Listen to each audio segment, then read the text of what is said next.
If I would be asked who is the most effective evangelist of our era, I would say Reinhard Bonnke. He has personally led 70 million people to faith in Jesus Christ during his ministry. He's preached in nearly every country in front of millions.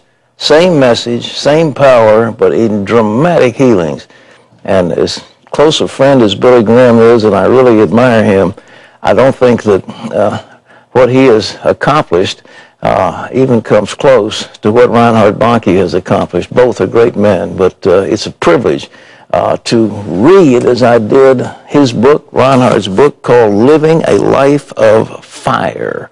And you'll find it very interesting because he's going to be our guest as he believes that Africa must be saved. In the name of Jesus, lift your hands.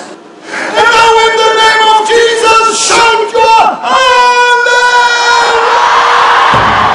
Reinhard Bonnke is one of the most dynamic evangelists in the world.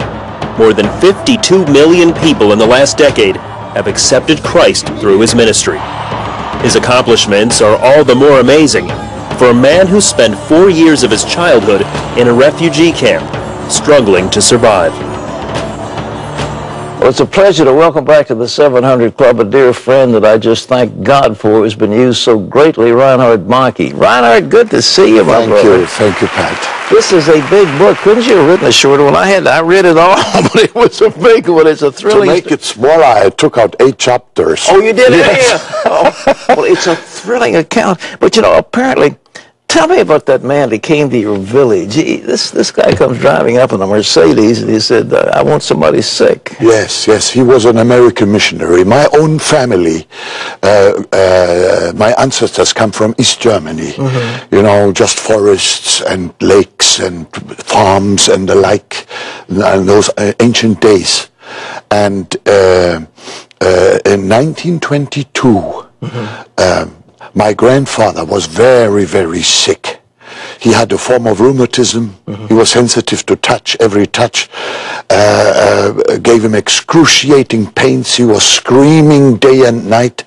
The people in that little village heard him scream. Over years, there was no hope. They didn't know salvation. They had not heard the gospel. My family was absolutely without salvation. Mm-hmm. And then a miracle happened. An American missionary from the Assemblies of God in Springfield got lost in the forest. Oh, he was lost? He was lost. He was lost. And I think that must have been that old way of evangelizing people. Mm-hmm. Instead of complaining that he was lost, his first question in the village was, is there anybody sick here? Mm. Oh, they said, yes. Here in the Bonnke house. That man entered the house of my ancestors like a light from heaven. Mm-hmm.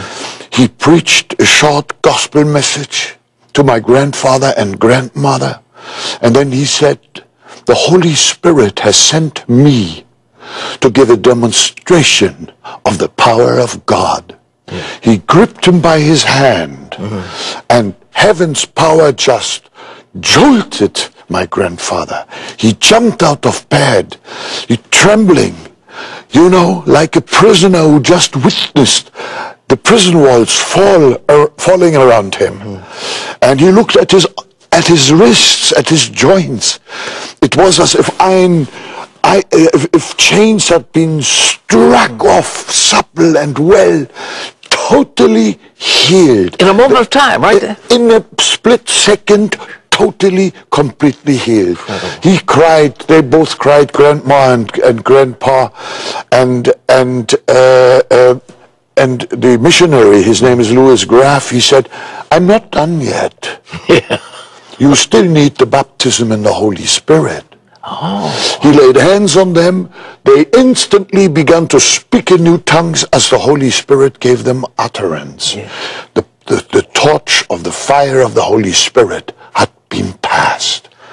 I was, as a result of this, I was born to Spirit-filled parents 18 years later. After him. But I believe that when Louis Graff entered the house of my ancestors, the Holy Spirit put the thread through my needle. And I believe all these millions of souls that we have seen come to Christ, Louis Graff gets some credit for. Well, your father, though, who's apparently a very strict man, he was filled with the Spirit, but he was a tough guy.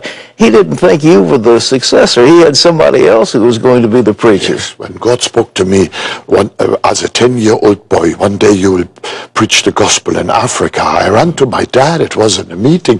Put my arm around him. I said, Papa, God spoke to me. He said, what did he speak to you? I said, when I'm grown up, he said, I'll preach the gospel in Africa. My father said, Reinhard, your oldest brother shall be my successor. Just like that? Just like that. He didn't rejoice? He didn't? No, he didn't. So, I mean, I thank the Lord a million times for that. Because I didn't want to be a successor, you know. He had a little church of what, 10 members? So God had Africa in mind, and my father later on became my best friend. There was another woman who had a prophecy in those days. Tell us about that. Shortly after that, I went to a prayer meeting, just as a kid, joining my dad, going to some village somewhere, and all of a sudden that dear old lady speaks up and she says, I see a vision. She said, I see a huge crowd of black people, she said. And a little boy has a loaf of bread and he breaks it and feeds them. And as he gives them bread to eat, the bread keeps increasing all the time. Then she paused and she said, the boy I saw in the vision was this one. And she pointed at me. Good grief. So I had a literal fulfillment of that later on in Africa. I gave the when I realized that, I gave the microphone to one of my friends there, and I went into a shadow, dark place just to cry my tears and thank God how faithful He is.